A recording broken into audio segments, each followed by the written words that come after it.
Gumption, defined as initiative, aggressiveness, resourcefulness, courage, spunk, guts, common sense, and shrewdness.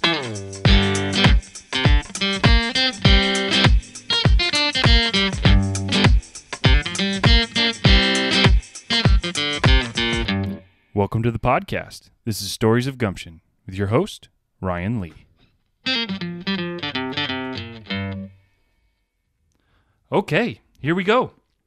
Welcome to the second episode of the Stories of Gumption podcast. Conversations with entrepreneurs, creative thinkers, and just really, really impressive people. Believe it or not, we do have a sponsor already. So, we are sponsored by Open Gate Farmstead. A stone's throw from the mighty Ausable River, Open Gate Farmstead is a first-generation farm specializing in free-range poultry, pasture-raised pork, and seasonal produce. The farm is run using a simple principle. Happy animals make the healthiest and tastiest product. You will find our chickens eating bugs on the pasture, our pigs enjoying a mud bath or some acorns, and if you're lucky, the geese will be enjoying the pond. To watch and experience the Open Gate Farmstead journey, check them out on their YouTube page, Open Gate Farmstead, or catch up with them on Facebook or Instagram. Reach out to them on social media to try the Farm Fresh difference. And here's the bonus. As a special offer for Gumption listeners, they're going to take $1. Yeah, that's right. $1 off of your first egg order. And personally, I get my eggs from Open Gate Farmstead. It's fantastic. They're great eggs, and it sounds silly, but they do taste better, and I'm a firm believer in that. So, Open Gate Farmstead, for listeners of the Gumption podcast, reach out to them, say you listened to the Gumption podcast, and that's where you heard about it, and they will take $1 off your first order of eggs. So do it. It's awesome. Like I said, second episode. Really excited. Today I am with Steve Frederick. He is the VP of Institutional Advancement at Clinton Community College, home of the Institute for Advanced Manufacturing. He's a good friend of mine, and I've known him for several years, but really excited to talk to him today about his experiences with fundraising. It's an interesting topic that I think does apply to everyone in some way, shape, or form, and certainly can learn something from it. So, Steve, welcome to the podcast. Ryan, I'm honored. The second podcast. I'm your second guest on here, so getting goosebumps. Yeah, right. Thank you, sir. It's exciting. It's exciting. Thank you for being here, and I certainly hold you in high regard. And I think I've known you for more than a couple years. I think you were 10 when I first met you around the campfire at a Boy Scout camporee. Yep. So that's going way back. Oh, man. Good days. Good days. And certainly, for my own little plug to scouting, I think that's the beauty of scouting. You know, you build friendships. Lifelong friendships. Oh, yeah. It's a big family, and I think there's more power to that than just what people think, the outdoor skills or whatever. You know, there's a family. There is. With scouting. And quite frankly, I'm glad they opened it up to girls. Yeah. I mean, we'll get sidetracked here about scouting, but I think it was a great move. It is a family. Let the family camp together. Let the family learn and grow together, spend family time together. It's perfect. Absolutely. And not to go too far on a tangent, but from my experience as a director of the Boy Scouts for several years, the girls were showing up to camp and the meetings and all that anyway, and it's great. You know, the family was there. Let them earn a badge and wear the uniform now. I agree 100%. But that's our opinion, and we'll do another show on that. Yeah, right.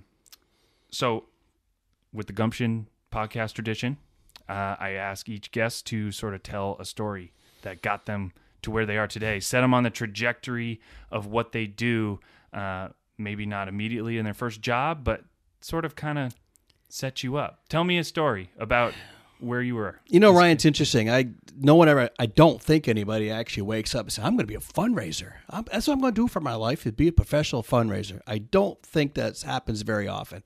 I think you kind of fall into it. And in my case, I guess I kind of started at a really early age in trying to promote, sell, work with people. I'm thinking way back to when I was 5 or 6 years old. I lived on this little back country road. Maybe one car an hour would go down this road. And I lived on a kind of like a family farm. We had this big gravel pit in the back, and my father would be always taking gravel out, and I'd run around. I'd pick up these pretty shiny rocks, little rocks, different size rocks out of the gravel pit. And I thought, boy, somebody's going to want to buy these rocks because they're so beautiful. So I set up my little card table at the end of the driveway. And again, you could lay down in that road for an hour and a car won't go by. Set up my little stand, had my rocks laid out there. Not a single sale. After about a week, not even a mercy sale for some 5-year-old sitting at the end of his driveway trying to sell rocks. So what was interesting, though, I was not really deterred. It actually occurred to my 5-year-old brain that, well, obviously, there's no market for rocks here in West Jay-Z, New York. So I let it sit for a while. And then later on, I discovered an old boat my father had in the woods of our house. It was full of water. And it had these little pollywogs swimming around, little baby frogs that just hatched. There you go. So I thought, boy, everybody's going to want a pet frog. So I scooped out these baby pollywogs. They look like a little tadpole with a little leg sticking out. And I had all my mason jars lined up on my little card table at the end of the driveway, waiting with a sign saying pollywogs for sale. Well, you would think somebody would maybe even have mercy on this young kid and buy not pollywog. A single sale. Not one. And in fact, the sun heated the water up too hot in the mason jars and killed all the pollywogs. Oh, boy. So after a few days and no more live pollywogs, it occurred to me, well, obviously there's no market right now for pollywogs out there. So not undeterred, the following year, we planted a garden. And we had strawberries. Ooh. So I had these freshly picked strawberries. And my father cut out a piece of plywood, an outline of a big strawberry, and painted it red. Put that at the end of the driveway, and guess what? I started selling strawberries. So after the third time, I finally found a market for something people wanted. And I actually, as I recall, was able to save up enough money to buy my first bike. Oh, awesome. With my strawberry sales. So that kind of started a lifelong interest in selling, communicating with people, trying to solve problems together, trying to say, hey, this might make your life better having a nice big strawberry. Yeah. So I understood why the rocks and the pollywogs didn't sell very well. Especially if they were dead. Yeah, that's not good for the market. You're trying to sell. Yeah. The depreciation. You could have fed their cat with them or something. But, cat food for cat food. Yes. It depends on the marketing. So, flash forward. You're a North Country guy. You grew up in northern New York, and now you work for Clinton Community. Tell me about how that happened for you, whether you said you fell into fundraising. I actually fell into higher ed altogether. I mean, I was a horrible student in high school. I mean, really. I worked on a farm after school. I worked late. I worked weekends. I loved playing football. I played sports. Academics was really low on my totem pole. And I really struggled with math. And I think, this is back in the 70s. I probably could have been diagnosed with some kind of a learning disability for math. Maybe, I guess. Maybe. But you know what? Maybe not. Who knows? So I struggled through high school. I was like a 69 high school average. I mean, horrible. Really, I consider myself fortunate to even graduate. So at the time, I never would have guessed that. People are surprised. Look at you now. Well, yeah, who'd have thunk it? So my choices were stay working on the farm, join the military, or go to college. Those are my three choices. Well, interesting. I applied to the college, and I got rejected not once, not twice, but 3 times. I got rejection letters in the mail. 3 strikes, you're out. 3 strikes, you're out. And it wasn't Clinton Community College. I didn't even know. I would have been a perfect community college student. First generation, needing extra help. But my high school guidance counselor never even pointed out that was an option. So I'm proud to say, finally, on my 4th try, I went in person and groveled at their feet at Plattsburgh State University, and they let me in under a special program.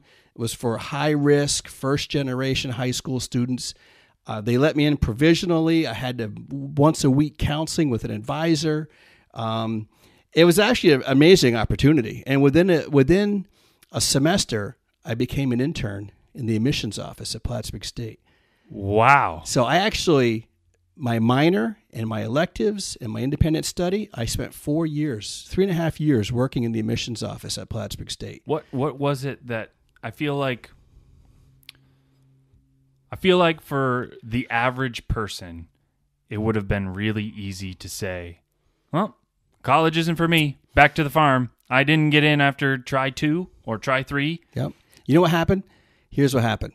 My two all-time favorite high school teachers, two fellows who are, I won't mention their names, but I absolutely adored and loved. They're my favorite teachers. So when I finally announced and showed them my acceptance letter to Plattsburgh State, they took me into their back room and they started laughing at me. And one said to the other, "Hey, Steve, we both have bets how long you'll last." He goes, "I don't think you're going to last one semester. And Mr. So-and-so doesn't think you're going to even last a year before you quit." They said that to you? They said that to me. I mean, it was like a senior in high school? A senior in high school. Wow. It was like someone hitting you between the eyes with a hammer. I was so mad. I spun out of that room. I swore I will never talk to them again, and I'm going to prove that I can do this. So I would see them throughout the next 4 years. I see them at parades. I see them at the grocery store. I would turn the other way. I wouldn't look at them. I wouldn't talk to them. I was so mad. And every time over the 4 years I got frustrated and I thought about quitting, I thought of them. I'm like, there's no way I'm going to give them the satisfaction of me quitting. So when I finally graduated 4 years later, I grabbed that bachelor's degree diploma. I went back to my high school, walked into their room, slapped it on the table in front of both of them, and they started to laugh. And it was only then and there that it occurred to me what they did. Joke's on you, Steve. They set me up. And they laughed. Wow. And the look on my face and the feeling that went through me saying, you guys set me up. And it was because of them. I swear to this day, it was because of them. Wow. I did not quit. And I saw through it. So I actually graduated with a 2.7. Who'd have thunk of that? In college. Wow. So then I wanted to apply to grad school. You need a 3.0 to get into grad school. I had a 2.7. Mm-hmm. Same story all over again. So make a long story short, I did get into grad school, had a grad assistantship. I was a hall director and I covered tuition for grad school and room and board. And I actually graduated with a 3.95 GPA with a master's degree. Wow. Because I figured out how to do it. Yeah. So from high school to my first 4 years of college to my last 2 years of graduate school, I finally figured out how this whole higher education works. What were your degrees? My undergraduate degree was in political science. I had this notion that I might want to try going to law school one day. And then I took one look, because I'm very interested in politics, very interested. I'm a political junkie. Then I took one look at the law school entrance exam. No way. There's no way I'm going to sit through and take this exam. Yeah. But I really fell in love. It's intense. Yeah, it is intense. Things happen for a reason. But because I was a hall director and I worked in campus life and activities and admissions and career planning, I loved working out of college. So lo and behold, that's been my career, is working out of college in one capacity or another. And so how did you pivot from SUNY Plattsburgh to Clinton Community? Well, it's interesting. I was when I freshly received my master's degree in student personnel, I thought, here's my chance to get out of the North Country. I got a master's degree. I went to a national conference. I had interviews with about 12 or 13 different campuses as far away as Tulane University. I flew down to Tulane, interviewed for a hall director, coordinator job, was offered the job. UConn, University of Washington, Ohio State. I actually applied for it and got offers from these schools. But wow, look at you. Yeah, but I didn't take them.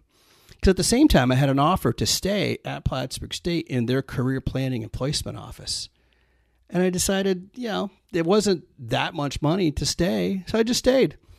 So I stayed at Plattsburgh for a couple years. I was on a grant. The grant ran out. And then I took a job at Clinton Community College as the director of career planning and placement. So this is great. I'm 26 years old, and I've met my goal. I wanted to be a director of a career planning and placement office. Wow. Yeah, it was great. I did it for 2 years, but then I came down with this highly contagious disease. It's called the grass is greener on the other side of the fence syndrome. I was getting mad because I was placing nurses with a 2-year degree in nursing in jobs making more money than I was. So I thought, this is crazy. So I secretly studied for 2 years, and I got my securities licenses. And I quietly studied, got my Series 6, 63, 67, all those different licenses. And I actually decided at that point to leave higher ed, which is all I've ever known. And for 7 years, I went in the financial services business. For a guy who did not like math. Yeah, is that funny how that works around? That's crazy. Yeah. My wife has she works at SUNY Plattsburgh, and she has a poster or a whiteboard in her office when students come to meet with her that says, "The grass is always greener where you water it." Oh, I like that. Yeah. I like that. I like that a lot I do. too. But the grass happened to be greener on the other side in this case. It did. So I went and did that business. I want to know what it was like to be in the corporate world. I want to know what it was like to swim with the sharks. I did that for 8 years, and I was good at it. I liked it. But after 8 years, I didn't love it. It occurred to me one day, I can't look you in the eye and tell you I love what I do. What I loved and what I missed was working out of college. Mm-hmm. So an opportunity came in 2001 to take a job back at Clinton Community College, where I had left, to be the Dean of Development, and that's to raise money for the college. So I threw my name in the hat. They offered me the job. I took it, and I started on January 2nd of 2002 as the head fundraiser for Clinton Community College. Now, in hindsight, the 8 years I spent in the financial services world was excellent training. Taught me sales. Taught me how to prospect high net worth clients. Taught me how to close the deal, how to manage people's assets, how to ask for referrals. That's how I survived. So I could not possibly have had better training to do what I do now than what I got in the corporate world. Because in higher education, there's no training to go be a fundraiser. There's a couple conferences, but there's no training. I mean, there's nothing more motivating than, say, if you want to eat this week, you got to make your phone calls. Mm-hmm. You got to manage your book of business. That's highly motivating than a salary job that I have now. But a very, very good training. Things happen for a reason. Yeah. Yeah. So you lived that world. I did. And no regrets. No regrets. No regrets. Never look back. No regrets. Now you're in the fundraising world, which I've lived that world briefly, about 5 years. With the Scouts. With the Boy Scouts. Yep. And certainly great training for me and where I am now in the business insurance world. Yep. But they're different. They are absolutely. different. Absolutely. And, the thing that I always think of with fundraising, you can avoid a job in sales if it's not for you, mm-hmm. and that's fine. But if you want to be active in your community, or maybe you have kids someday, or you want to volunteer, chances are the skill of fundraising is relevant to you. You don't have to be the VP of institutional advancement at Clinton Community College to care about fundraising. But I would agree to that. I would also say the bottom line to any fundraising, it's relationships. And that's the same for business. It's the same for whatever I don't care what it is. It's all about relationships. So one of my favorite books is Relationship Fundraising. It's not, let's go in and let's try to do a quick sale and try to get you gave me $100 check, I got a $100 gift, and we call those go away gifts. Yep. Here's $100, go away.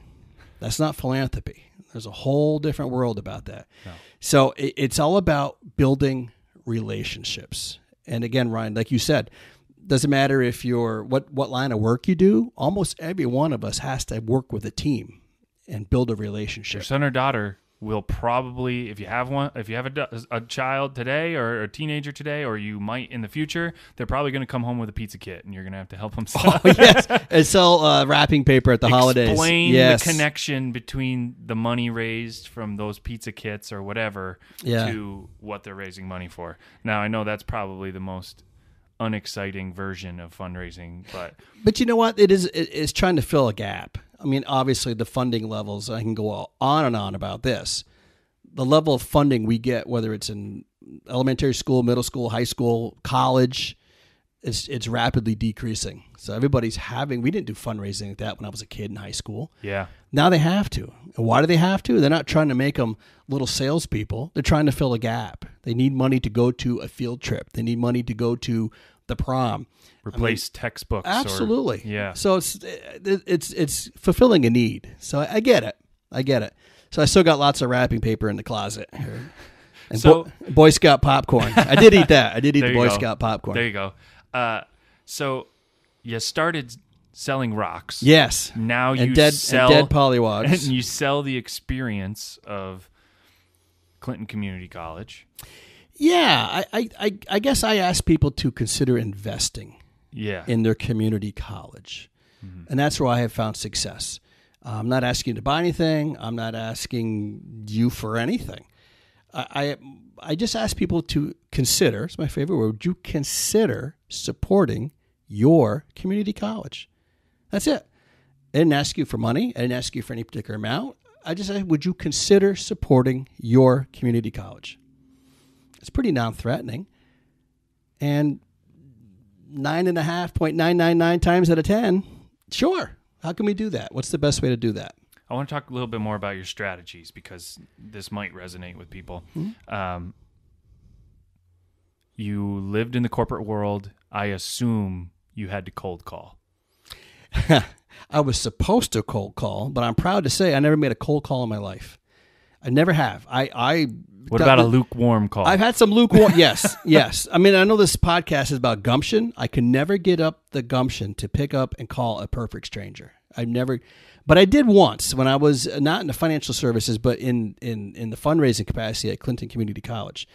I was given a lead by a faculty member who said, look, my cousin has done very well for himself and his wife has done very well for themselves. You ought to call them. I think they would be interested in supporting the college. So I did. They actually lived down south, never met them. I knew their family members, distance, but didn't know them. So I did. That's about as close as I ever came to a phone call. And I said, your cousin sent me. Your cousin made me call you. Lukewarm. Yeah. And they laughed. And, it's all about relationship fundraising. And it took 5 years of working with these people, visiting with these people, talking to these people, getting excited about the college. They're both graduates of the college. Yep. And, they made some smaller gifts and supported some scholarships. But at the end of 5 years, they made a major gift commitment of $200,000. Woo! There you go. To Clinton Community College. That's an investment. That's a huge investment. So, yeah, that wasn't that was a lukewarm call, I guess, if you want to call it. So it's safe to say you maybe use the word loathe cold calling? Oh, yeah, loathe. Couldn't do it. The only thing I hate worse than cold calling is taking a test.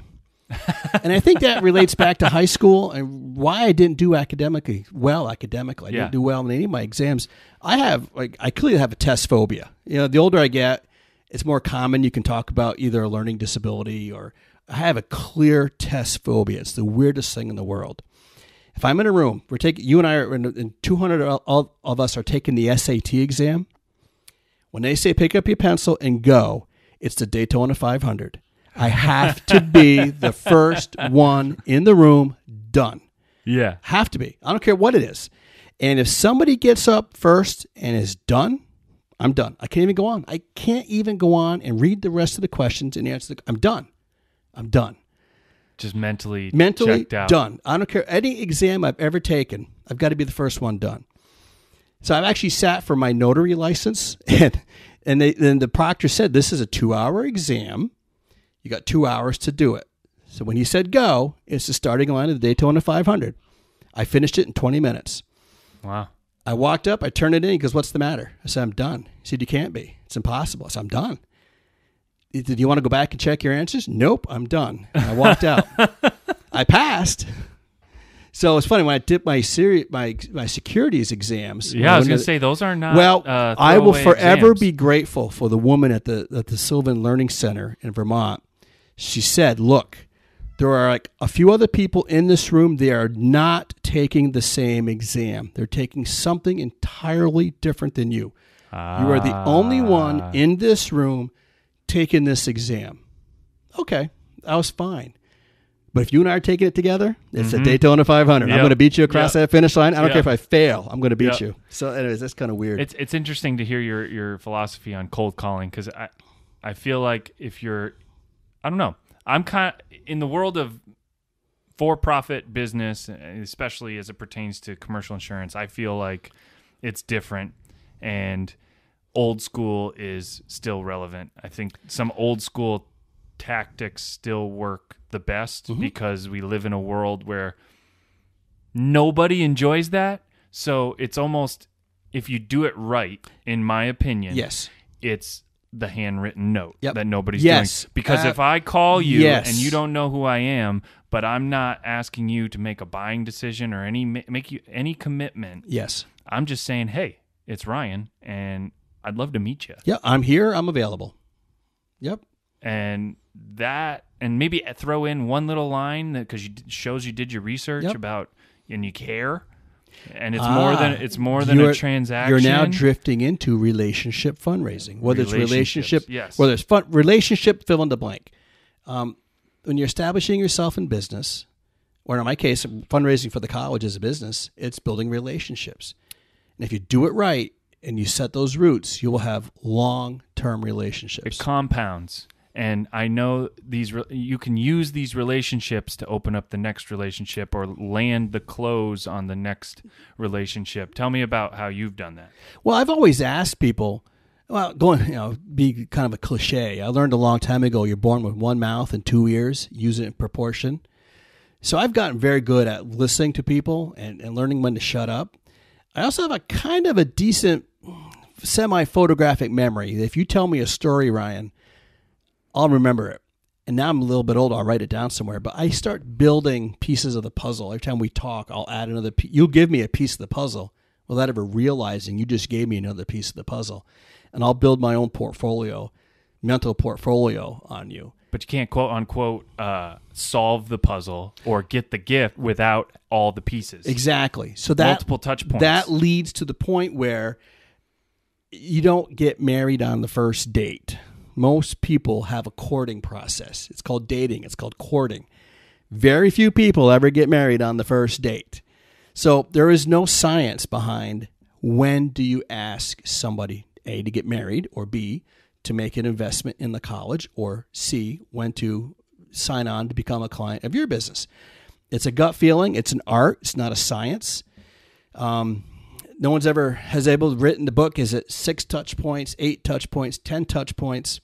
Years ago, I was listening to a bunch of books on cassette. This is how old I am. They were on cassette tapes, Ryan, back then in the car. Nice. And the speaker was saying, it's called the Rule of 66. I'll never forget this.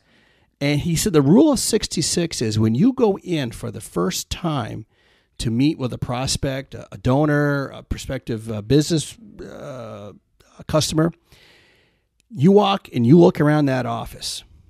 And if you can pick out 66 things about that person's personality, then you're ready to go and ask for the sale. Wow. Yeah. So sitting in your office right now, Ryan, I haven't picked out 66, but I picked out quite a few. Okay. What did I see? You have a beautiful framed certificate from Barack Obama congratulating you on your wedding. Yep. You got a guitar in the corner. Yep. You got a golf club. You've got darts. Yep. You've got some high-tech stuff. I mean, the idea is that the whole corner with all your golf balls lined up. Yeah, right. So, in theory, I'm a golfer for sure. So, and I taught people this: soak it in. You can usually tell if somebody's married. You can usually tell if they have kids. They have pictures of the kids, pictures of their favorite sporting team, their music, where they went to college, their diplomas. It's amazing. So the premise of the Rule of 66, it's not hard and fast. The point is, how many things can you pick up about a person just being in their office, their home, their environment? They will put out there all their personalities, all their likes and dislikes, because they're proud. And if you can remember those things and then go back and have a conversation, hey, Ryan, boy, I see you love to play golf. Hey, Ryan, I see you love to play music. Believe me, it helps to build what we talked about earlier, is relationship fundraising. It's building that relationship. Well, I also found too, and I'm sure you've found this, that at least in the fundraising world, and especially in any kind of sales capacity, if you're doing it right, it's not a transaction. You are solving a problem. Absolutely. Absolutely. Your business and my business is the same thing. It kind of leads to a funny story. Most fundraisers tend to be pretty good storytellers. So I'll tell a story about a physician friend of mine. Yes, bring it on. Having lunch one day, just a funny character, retired physician. And he was saying, "Oh, Stevie," he said, "I have an airplane. I've had this airplane I haven't flown it in 10 years. And I said, well, and he goes, "My wife wants me to sell the airplane and put an addition on the house." He goes, "I don't want an addition on the house." I said, "Well, what are you doing with the airplane? Don't you pay rent?" "Yeah, I pay $350 a month to store it in a hangar." I said, "You've been doing that for 10 years on an airplane that you don't fly?" Yep. I said, "Will it even run?" "Probably not," was his answer. Needs a little work. Yeah, it needs a little work. So I thought about it. I said, why don't you consider, favorite word, It's a good word. Donating. Almost as good as gumption. Gumption. Consider donating that airplane to the Plattsburgh Aeronautical Institute, where young, up-and-coming mechanics can use your airplane to learn how to become a mechanic. I said, that way, when you donate it to the Plattsburgh Aeronautical Institute, you'll save $350 a month paying rent on a hangar on an airplane you don't use. You'll get a nice tax deduction for the value of the airplane to a local educational institute. And when you're all done, your wife doesn't get the addition on the house. He says, "I love it. Let's do it." So he did. He did it, and I can walk in the institute and I can see his airplane that the students are working on. So we talked about philanthropy can solve a problem. Yep. It's not about give me $100 and I'll go away. It's not getting that phone call. We talked about earlier about people cold calling you from XYZ nonprofit or your former college. Will you give me $10? Will you give me $18.95? Yeah.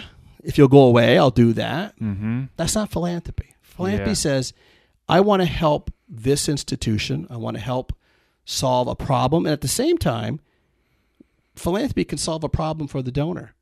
Reducing their taxes, helping to spend down an estate. I mean, it really is a magical thing when it works out well. I think it's also a desire of those who are giving their dollars to feel like maybe even if they don't have a large gift or small, they have some level of buy-in. Yeah, I call it ownership. Or engagement or ownership. You're a stockholder. You donate to NCPR, you say, I'm a member. I'm proud of it.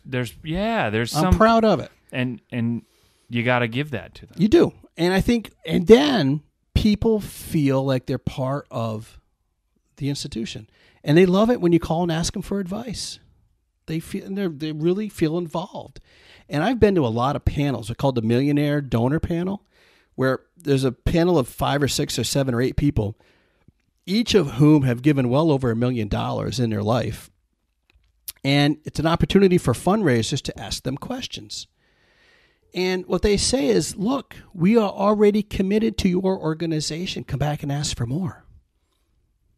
And there's one lady, I'll never forget it. She was, a nice little old lady, probably in her late 80s, early 90s. She said, through a room full of fundraisers, she says, I'm sure all of you work for very fine organizations. But if you call me, I'm probably going to say no. The reason I'm going to say no is because you have not found the key to my heart.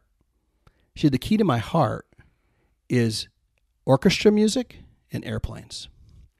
Well, the whole place just fell silent. You could have heard a pin drop. And she says, the reason I love orchestra music is in the 1940s, I was first clarinet for the Philadelphia Philharmonic. That's pretty impressive. That's very impressive. And my whole life, I've been a musician, and I love music. If you come to me and ask me to support anything that's musically related, I'm yours. I am yours. And airplanes, my husband was a fighter pilot in World War II. If you have an air museum or some educational museum or anything to do with airplanes, my husband passed away, I'm yours. Now, does it mean that whatever other organization you represent is bad? That's fine, but I probably will say no. But if you know what the key to my heart is, I'm all yours. So I think in relationship fundraising, people will give you little pieces at every meeting. Mm-hmm. If you put the piece of the puzzle together, you'll find the key to their heart. Mm-hmm. And then once you find that, they may or may not be the right person for your organization. But if they are, then you've got a great partner to work with.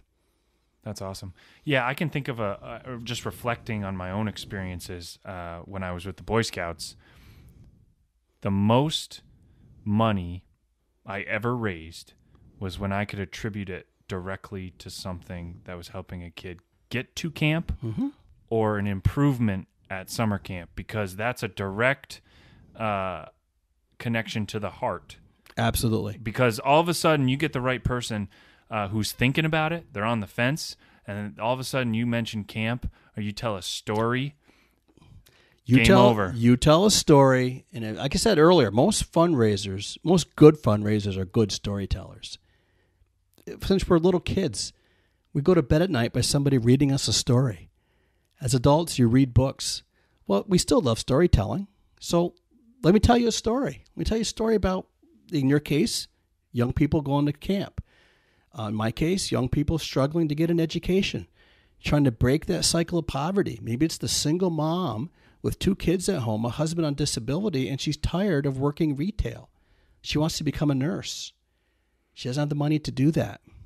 Well, guess what? The return on that investment is going to pay off, because someday when you get wheeled into the emergency room or the hospital and that same woman is taking care of you, that's a huge return on your investment.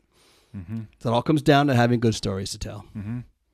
True stories. We don't need to make anything up in our world. We have great, true stories, human interest stories, and people quite often will want to help out. That's awesome. What's you may have already told me, but do you have the story of the largest gift or one of the largest gifts you've ever? Because there's a different conversation going on between a smaller gift and the big one. Well, it goes back to, you asked me earlier, making cold calls. How do you find people? I hate making cold calls, and I still won't do it. But I was at a conference early in my career, maybe 6 months into my career. It must have been early summer of 2002. And I'm at a meeting in Albany, and the speaker was saying, kind of chastising everybody in the room, fundraisers. We're all from different colleges. He said, you fundraisers, you guys spend more time out trying to find a brand new donor. You spend time trying to tell them about your college and educating them about what you do and the people you serve to maybe get a gift. He said, I'm going to challenge you to go back and dig into your databases. You all have these databases, and find somebody who has given consecutively 6, 7, 8, 9, 10 years in a row. He said, I don't care if it's $10. That person already loves you.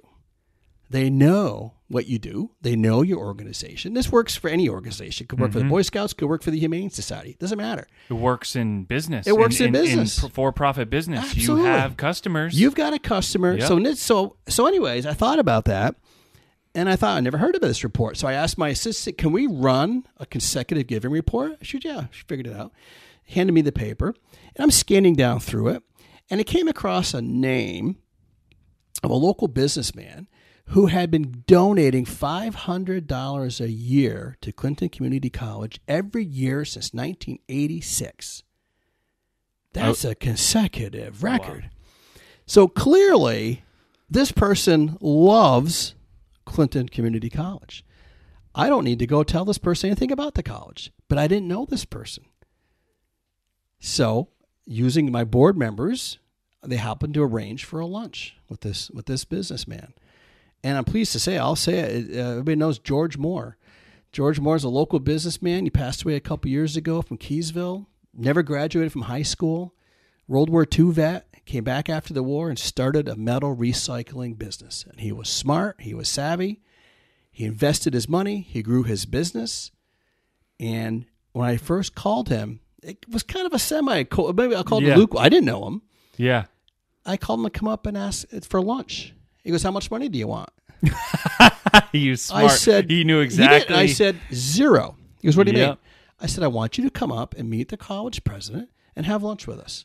We're no money. That's the difference. Sorry to interrupt you, but that's the difference, I think, and why I operate the way I do. I certainly have a lot of improvement to always do, but the difference between a high performer and an order taker in fundraising and sales, the order taker or the desperate fundraiser salesperson would have said, any gift that's meaningful to you. Right. In that they would have been, oh, George Moore, any gift that's meaningful to you. Absolutely. But you gotta double down and you gotta say, I just want to meet you. I don't want anything. I want to meet you. I just want to meet you. So when we came up for lunch, we met, and literally his butt wasn't in the seat long enough to make it warm. He goes, "Okay, boys, just meet the college president and myself. How much you want? I'll give you $1,000." And we had to say, we don't want anything, George. That was his go away offer. We want your opinion. Well, you would think someone hit him in the head with a 2x4. My opinion. He said, nobody ever asked me for my opinion. All they asked for is money. Well, I said, you've been generous since 1986. You've given $500 since 1986. You don't have to give us any more money. You got equity. You're a shareholder. Did that rock him. So we had a very nice lunch. At the very end, he goes, all right, I'll give you $10,000. That's a jump. I'll give you $10,000. I don't want your $10,000. And you should have seen the look on his face when I said, I do not want your $10,000. I called you today to ask your opinion, and that's what I wanted. How are we doing? Many of your kids went to Clinton Community College. Many of your grandkids have gone to Clinton Community College. You're a businessman. You've been here your whole life. How are we doing? He was so absolutely blown away from that conversation that we spent the next 5 years just getting to know each other and working together. Wow. And to make a long story short, you have to come to one of my seminars about how to raise major gifts. It came down to George making a $2 million unrestricted gift to Clinton Community College based on that tip I got at a conference to say, go back and find out who loves you. Find out who's given to you consecutively. So the moral of the story is go find out who loves you, spending your time instead trying to find someone you can tell them why they ought to love you. Yep. So, yeah, it's a great story. I'd be curious, I don't know if you can say, but like the 5-year period, how did you, I mean, even now we're talking high performer, the difference between a high performer and an order taker, but I'm looking at that. Okay, I've gotten $500 from this guy every year. He just put $10,000 on the table. Yep. That takes some confidence and experience to say, $10,000. That sounds nice, but I think I'm staying true. Yep. I'm not gonna ask you for that. Yep. How'd you manage that? How'd you navigate that whole period? You know what? It really was to the point where I got to know him very well. He got to know me very well. And when the day that he came up, he was a World War II vet. He'd call me, when can I have lunch in your commissary? I'm like, George, it's a cafeteria. It's a commissary. All right, it's a commissary. He came up and we had a conversation. He says, I'd like to give you $2 million. No strings attached. He came forward with it. Yep. And my answer, we'll think about it. We'll let you know. He never expected that. It was on a Thursday. I said, we'll think about it and we'll let you know. He wasn't expecting that at all. So I thought to myself, I'll call him on Monday. I'll give him a little time. Yeah. Because he liked to torture me. Sure. I'm going to torture him. I'm going to needle George a little bit. Sure. So on Monday, I called. Meanwhile, over the weekend, you guys are all like, yo, we got $2 million. Well, so on Monday, I call his office and his assistant says, Steve George is very sick and he's in the hospital. No way. Yeah. So I thought, oh my God. Here, I'm trying to joke around with the guy.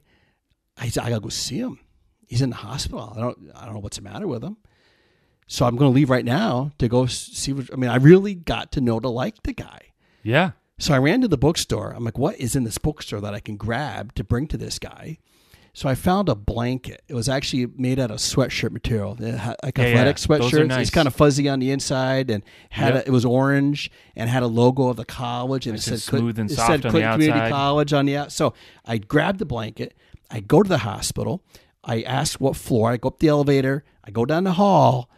And I can hear him in his room yelling and screaming at some scrap metal dealer in Long Island about the price of steel. No So I'm way. thinking, well, he can't be that sick. Workhorse. So I walk in the room, and he's got a little desk set up. He's on the phone, and he's ranting and raving and screaming at some Long Island scrap dealer. He motions me to come in.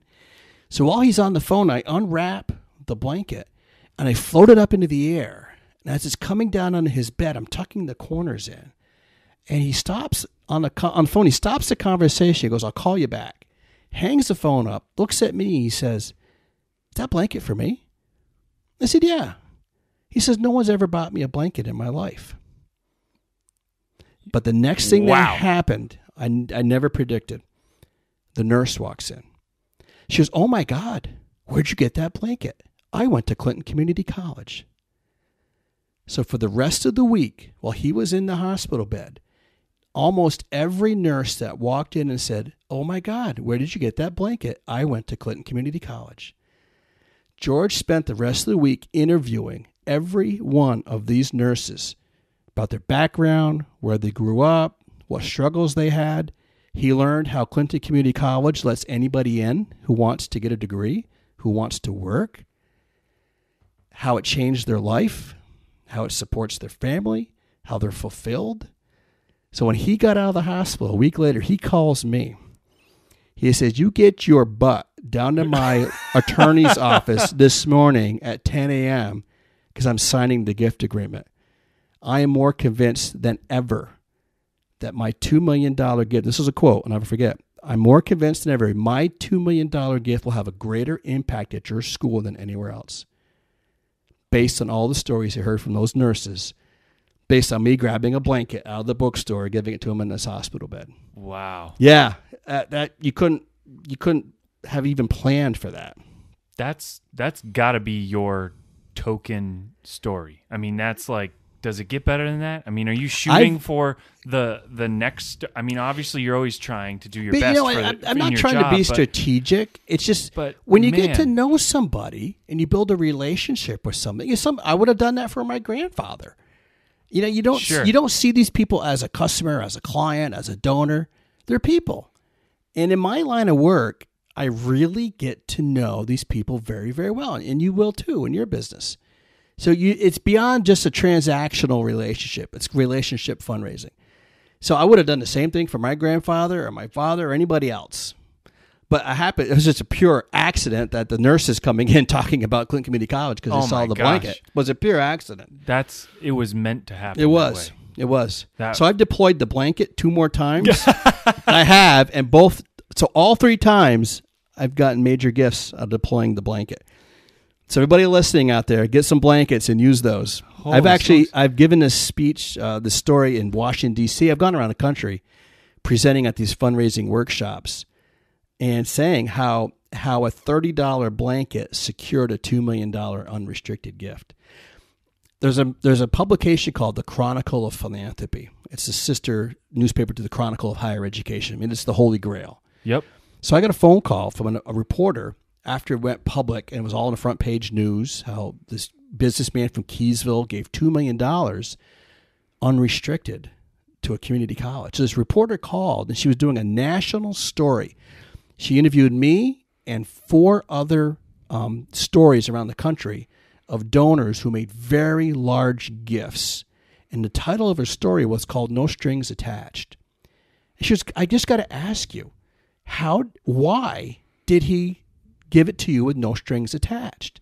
Most donors give you a laundry list of how they want the money used." Especially the larger it gets. Sure, absolutely. I said, it's simple. He trusted us. He knew we would be good stewards of his money. He never once told us what to do with that money, ever. And he knew that no matter what we did, we would make the best decision and be good stewards of his investment. That's amazing. Yeah, so that story went coast to coast. Wow. And I mean, I would assume that's the Moore building. Yes. So I don't know if you can talk about it. Oh yeah, absolutely. So honor. So here's a guy who never finished high school, who learned how to become an investor on his own, and become this generous to our college. He would always say, every once in a while when he wasn't goofing around and picking on me, he loved to needle the crap out of me. He said, I always wanted to wear a pointy hat. I never graduated from high school, never went to college. I'm like, geez, this guy could teach a class on Business 101. This guy could teach a class on investing. So we had him come up one day and teach a class, be a guest speaker in our business class. He loved it. He was so nervous not knowing how the students would deal. They were respectful. They asked him great questions, and he kept saying, if I was you, and if I had been in college, and I would have learned from this professor, I wouldn't have made the mistakes I made. I've lost millions for dumb mistakes. I wouldn't have done that. Make a long story short, we wanted to honor him one year with an honorary degree. So we had George come to graduation to wear a cap and gown, to wear a pointy hat, to be on stage to receive an honorary degree in business from the college that he loves so much. It was a great. That's fantastic. Yeah, great event. I do remember meeting George Moore. The very first, I can't really take credit for this event because it was brand new.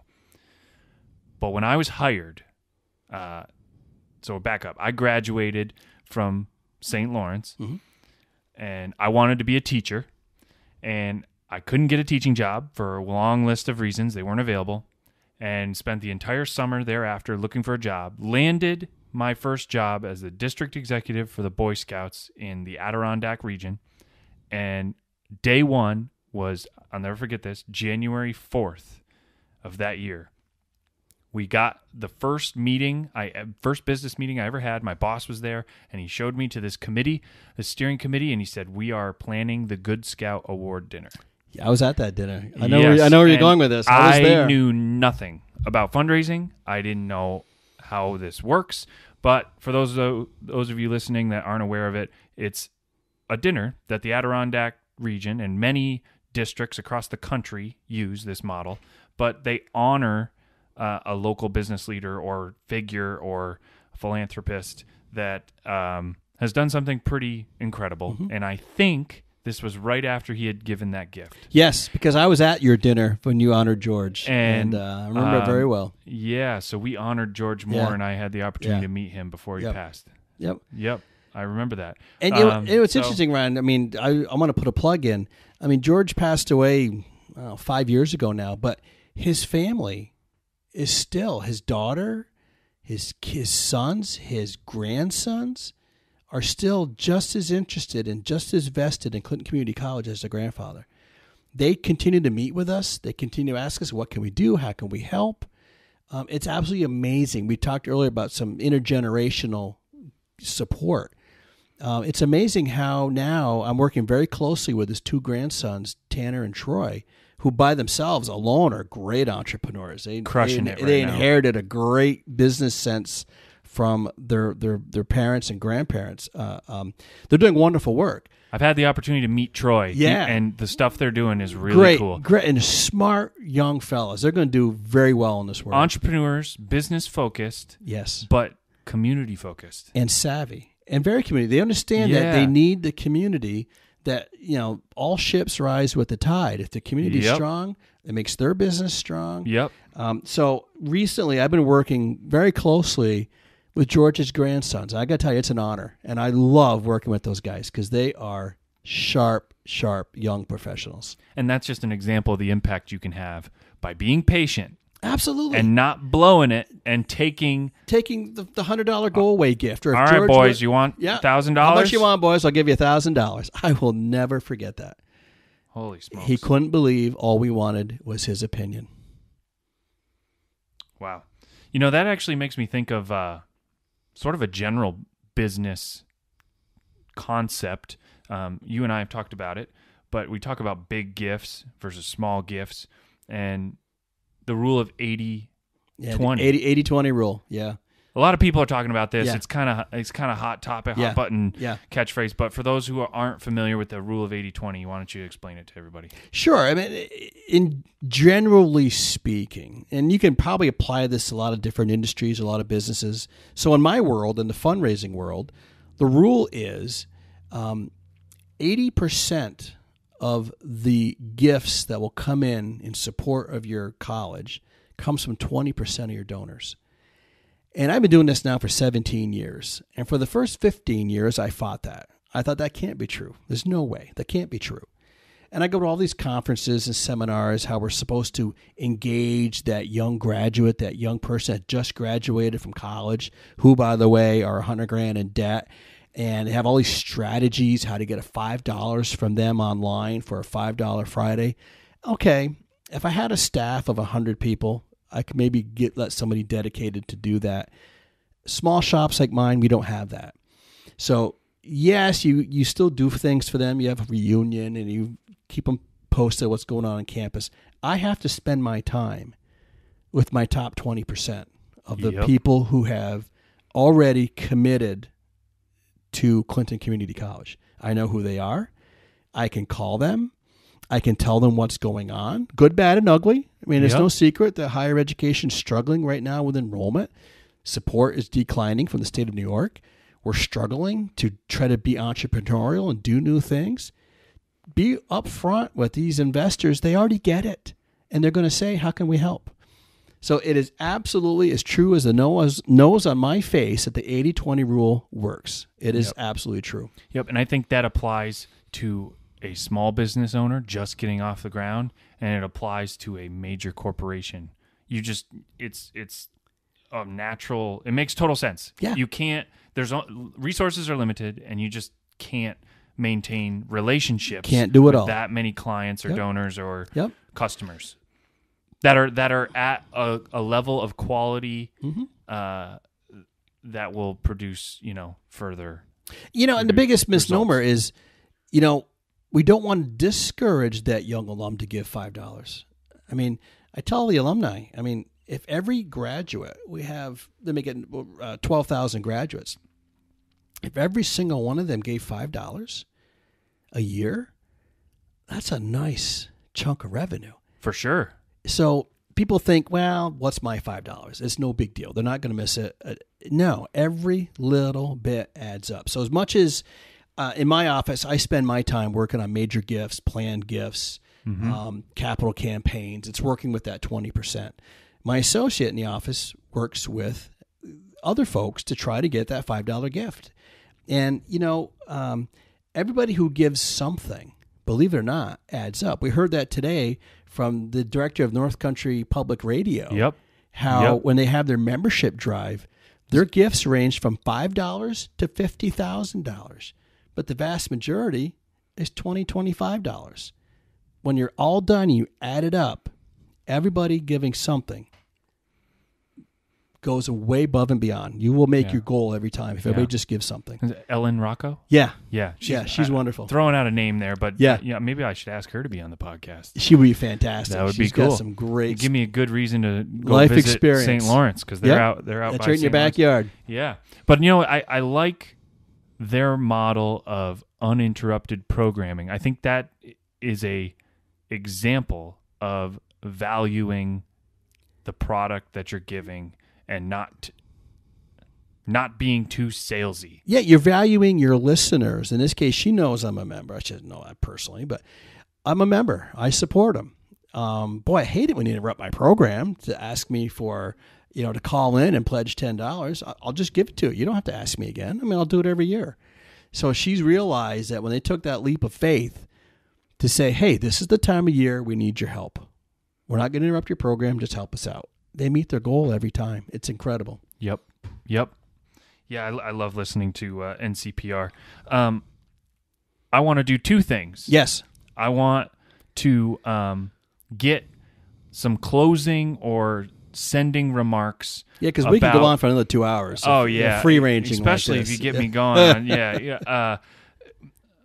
On a takeaway message for the listeners as it pertains to fundraising.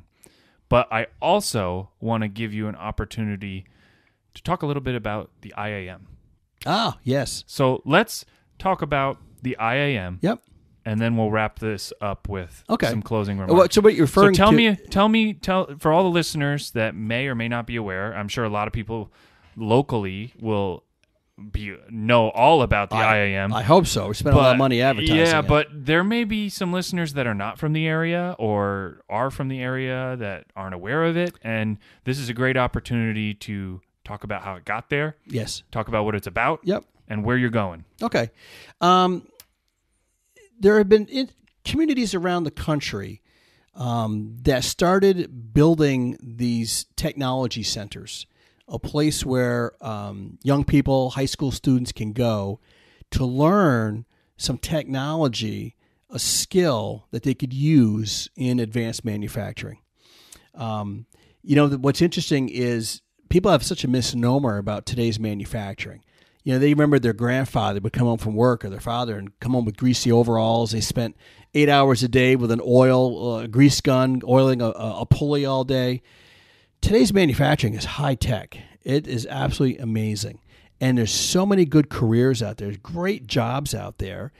But the challenge is to getting today's young people to realize you can take your skill set. You like to game, you like to program, you like computers, you like robots. We have all that in advanced manufacturing. So what was needed was a place.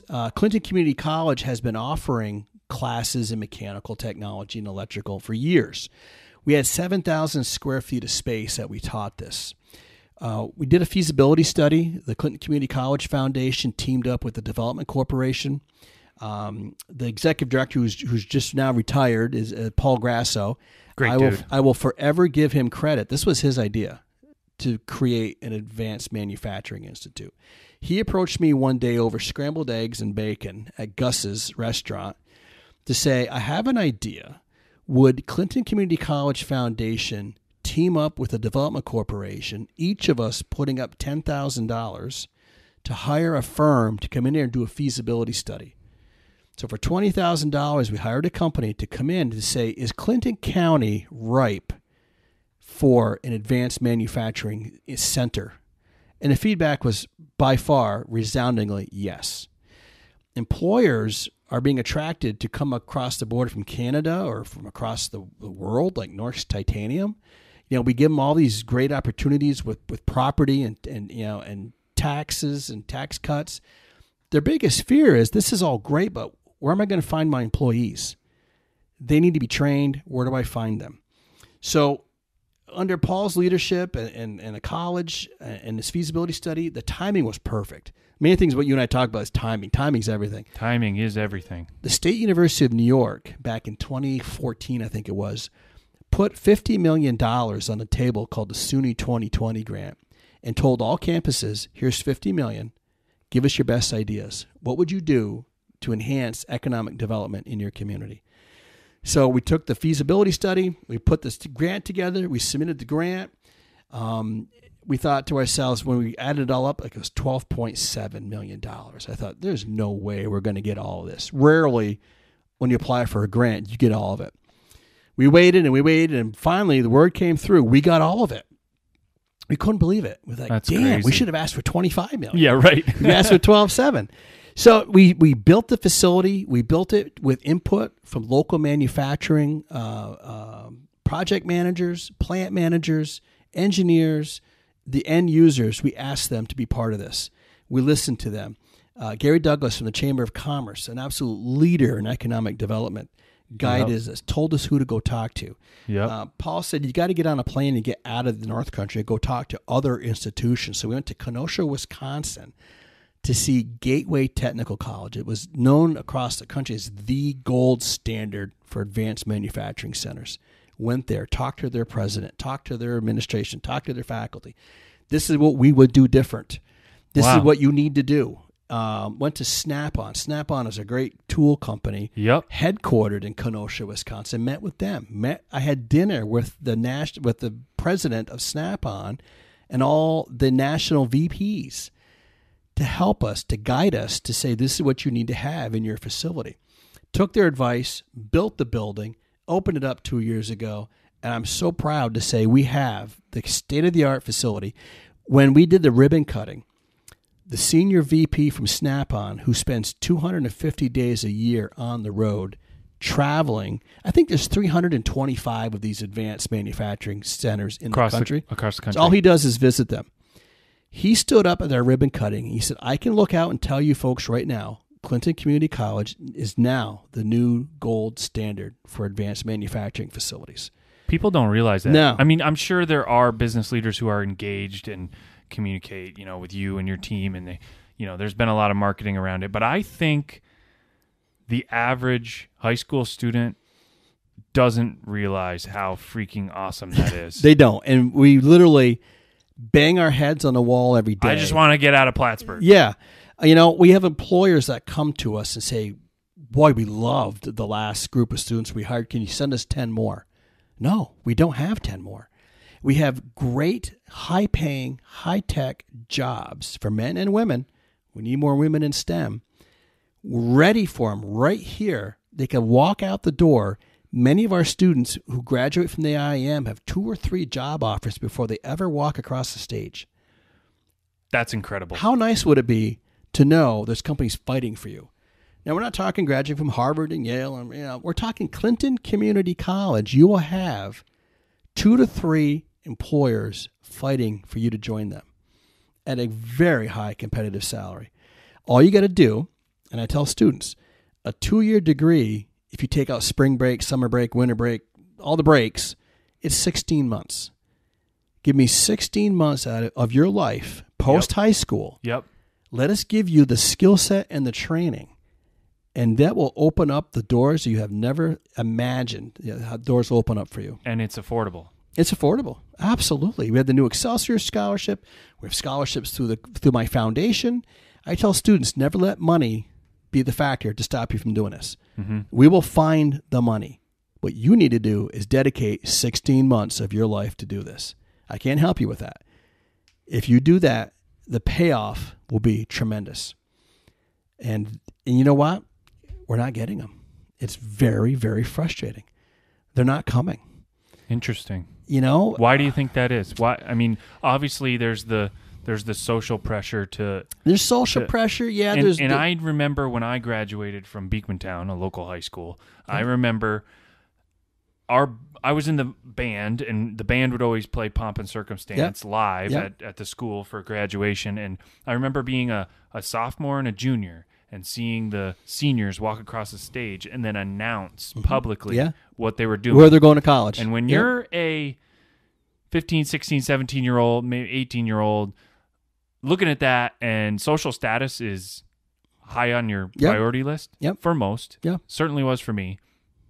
You're starting to make decisions about, boy, I want to have the coolest announcement. I'm not going to Plattsburgh. Yeah. Yep. I'm not going to Clinton Community. Yep. And you didn't even do any research on what they have available for you. So that's a problem for sure. That's a problem. Are there other problems that you think you're facing I think too? What's happening is, I'll give a plug to our sister institution at CV Tech, BOCES. I mean, I remember when I was in school, boy, those BOCE kids, they leave in the afternoon to go to BOCES, and what are they going to do? And I got to tell you, these kids coming out of BOCES, we in CV Tech, we have designed a pathway. So kids that are mechanically inclined, who like to work with their hands, boy, come through CV Tech, get your start there, transfer to Clinton. It's a seamless pathway. We'll give you credit for the time you spend at CV Tech. Come right through our program, do 16 months at Clinton Community College, and you will have companies fighting over you. Yep. We have built the pathway, what I call the yellow brick road. We've built it, but you got to take the first step to do it.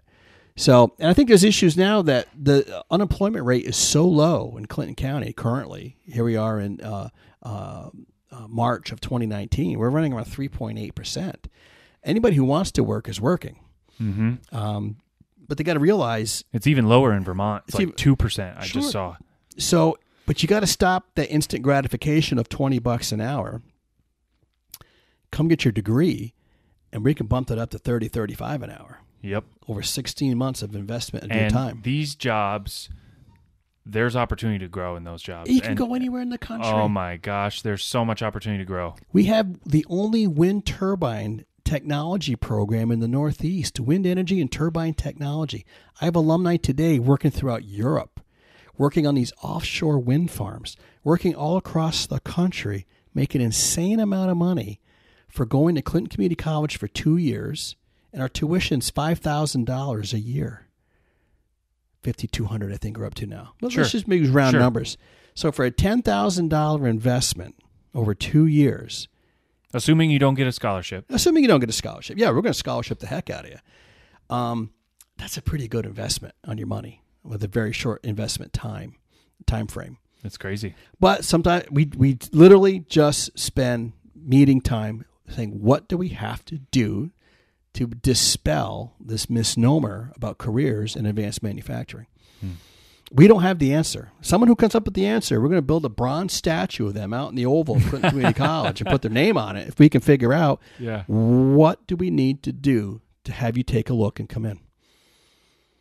That's I don't know though. We don't have the answer. What I can tell you is we've spent the last 2 years bringing middle school students in, tech students. They love it. You can see their wheels going. I think there was a gap in time. I mean, when I was in high school, we had shop class. Did you have wood shop when you were in high school? As I was in middle school, they had it. And as I got from 6th, 7th grade, they had it. And then 8th grade, it was like, sorry, we're cutting this out. Phased it out. Yeah. So kids that want to work with their hands, they phased it out. So I think that was a missed opportunity. So now we're going back to these kids saying, you know what? I don't want to be in a classroom any longer than you did. If I looking at myself again, as a senior in high school, I had jumped all over this opportunity to go to the Institute for Advanced Manufacturing. I'm a farm kid. I like working with my hands. And the way we structure, if it's a 5-hour course, you spend 1 hour in a classroom, 4 hours out on the floor working with $3 million in the most advanced equipment you ever saw in your life. I like that. That's awesome. You know my test phobia I talked about earlier in this podcast? Yep. The final exam is they give you a piece of equipment. It's a blank board, and they say, build an elevator. You got 8 hours. Build an elevator. It's actually a hydraulic and pneumatic trainer that you build using PLCs, programmable logic controllers, and electronics, and you literally build on the board an elevator. You take for granted when you walk on an elevator, you can push first floor, second, third floor, basement. You got to be able to wire all these different ways to push a button. You don't think about that. You got to make the hydraulics or the pneumatics raise and lower that elevator. It's incredible knowledge. That's the final exam. And not pick up your number 2 pencil and fill in the little circle A, B, C, or D. Build an elevator. So, I would have been a perfect candidate for that. I want to give you a quick plug. Tell the listeners a little bit, too, about your project with the trailer. Yes.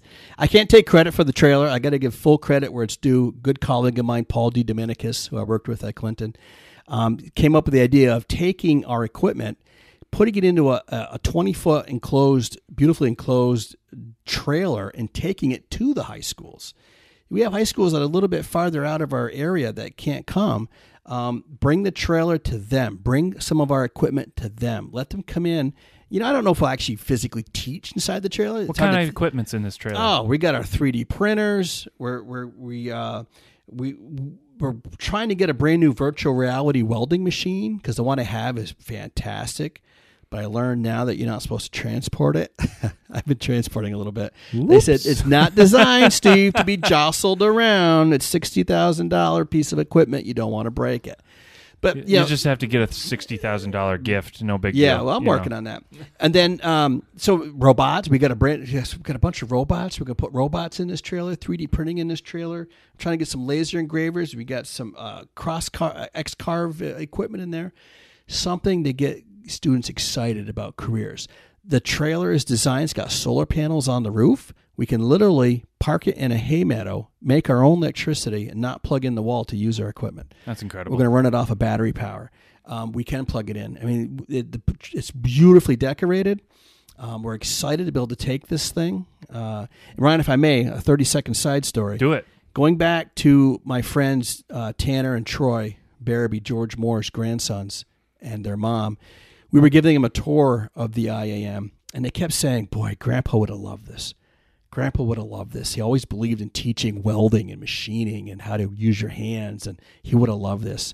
And I showed them the trailer. They loved the idea of bringing this trailer to the schools. And then I mentioned in passing, I've got to go out and try to fundraise to get a truck, to pull this thing, because I got nothing to pull it with.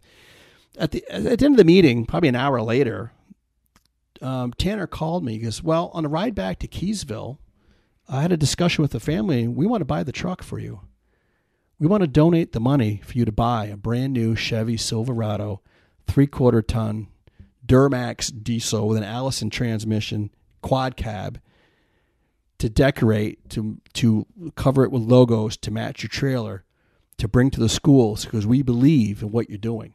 we believe that by you introducing this to middle school kids and thinking about careers, that's what we support. We believe in it. We want to be partners.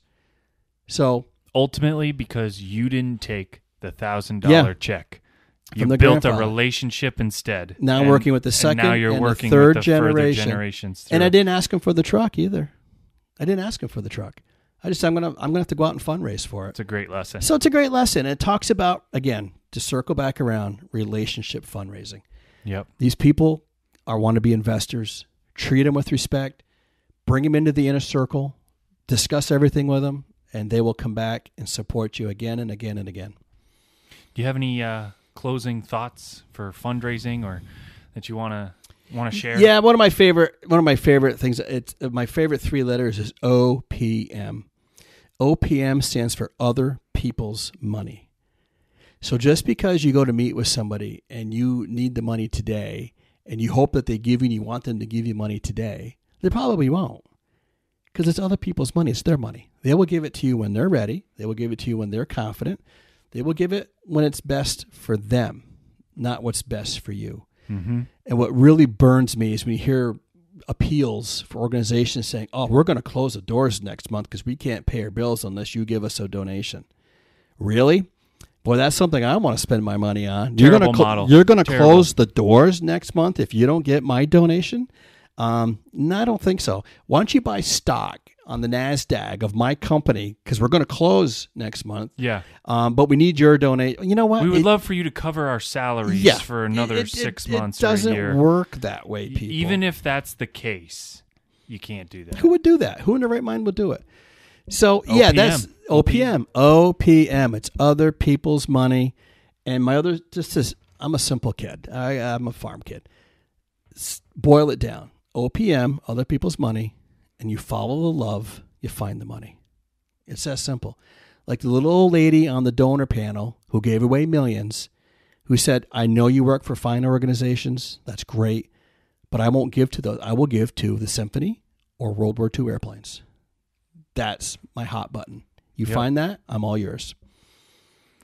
Steve, this has been awesome. I know. It's getting dark. We started out here. I'm looking out your window. It was bright and sunny. Now the lights are coming on. It's dark in here. We're going to wrap this sucker up. Hey, thank you again, Steve Frederick, VP of Institutional and Advancement at Clinton Community College, and a good friend of mine. I've had a blast. It's been a pleasure. Yes, and thank you. Also, brought to you by our sponsor. Yes, Open Gate Farmstead. If you want some good eggs, okay, the ones that taste better, they're healthier, I believe. They came from a local source. What's their mantra here? Let me find this. Yes. Happy animals make the healthiest and tastiest product. I think it's true. I've bought their eggs today, actually. So give it a go. If you tell them you listen to this podcast, they will take $1 off your first order of eggs. Consider it Open Gate Farmstead. Check them out on YouTube, Facebook, and Instagram. That's it. Thank you so much for listening. We'll see you next time.